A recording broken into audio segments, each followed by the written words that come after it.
Welcome to this special episode of What's Crap on WhatsApp, the voice note show that investigates the crap shared in your WhatsApp groups. I'm Andisuame from podcasting company Volume. And I'm Taryn Curry from Africa Check, the continent's leading fact-checking organization. Today we have a special episode lined up for you. We're taking a deep dive into claims about South Africa's roads. Are South Africa's roads really the worst in the world to drive in? What about those viral hijacking hoaxes? We've got some tips to help you spot crime misinformation. Let's get to it. So, Taryn, I think we can all agree that driving on South Africa's roads can feel like an extreme sport. But is it the most dangerous country to drive in? Well, according to Zutobi, an online driver's education platform, it is. The platform recently released a ranking of the world's safest roads. South Africa placed last, while Norway, Hungary, and Iceland ranked safest. South Africa's result was widely covered in the local media, but Africa Check took a closer look at the methodology and found some glaring issues. Yes. So the report ranked 53 countries based on 5 factors. These were estimated road traffic death rates per 100,000 people, maximum motorway speed limit, seatbelt wearing rate, road traffic deaths attributed to alcohol and blood alcohol concentration or BAC limit for drivers. To arrive at its overall findings, the survey gave each country a normalized score out of 10 for each factor, and then calculated an average across all 5 factors. But aren't 53 countries too few for what is meant to be a global ranking? You're right. And South Africa, Mauritius, and Morocco are the only countries from Africa.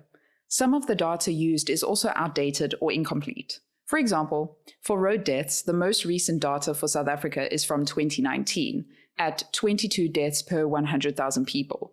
But nearly 60 countries had higher death rates, as estimates from the World Health Organization, or WHO, show. For traffic deaths attributed to alcohol, the WHO doesn't have stats for every country, particularly many in Africa.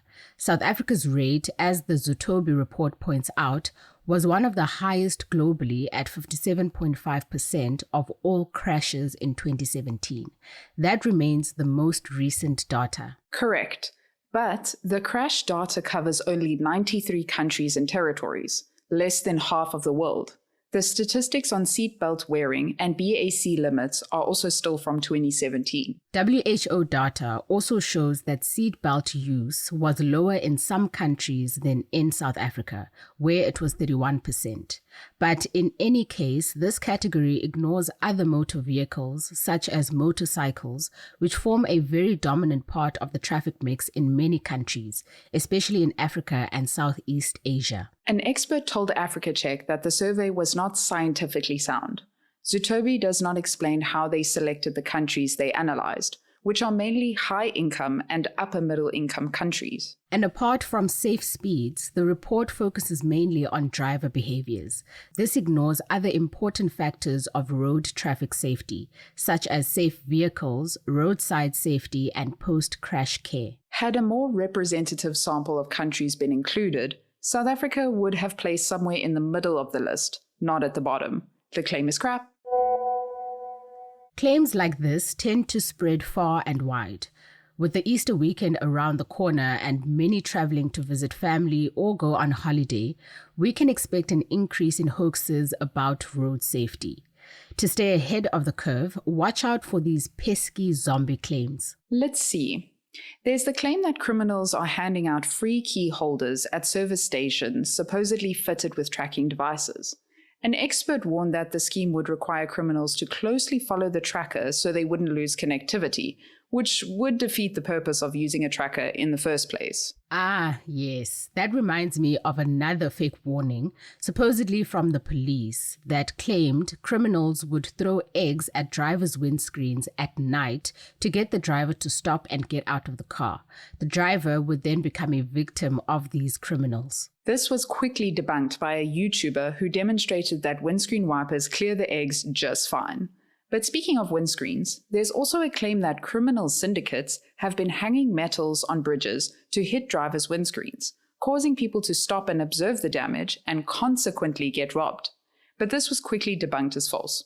A Google reverse image search revealed that the photo of the hanging metal was taken in Scotland, not South Africa. Equally false are claims that oranges spiked with nails are the latest hijacking ploy.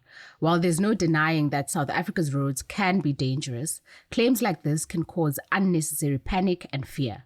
Always verify before sharing.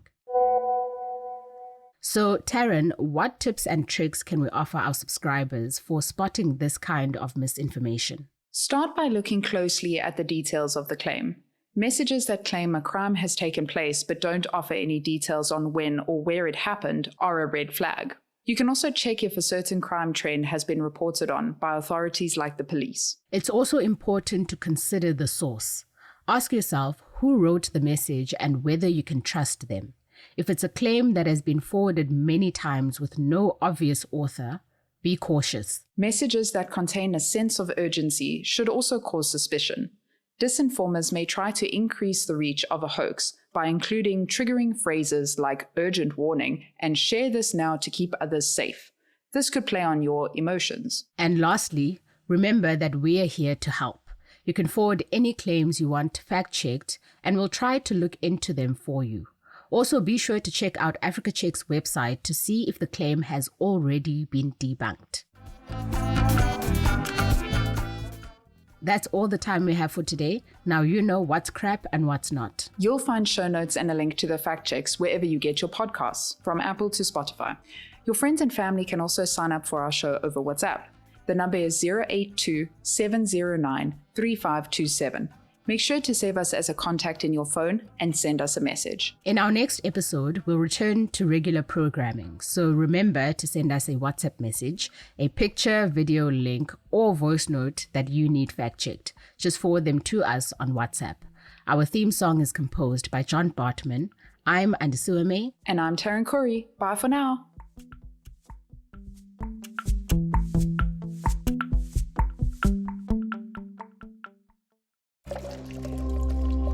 Volume.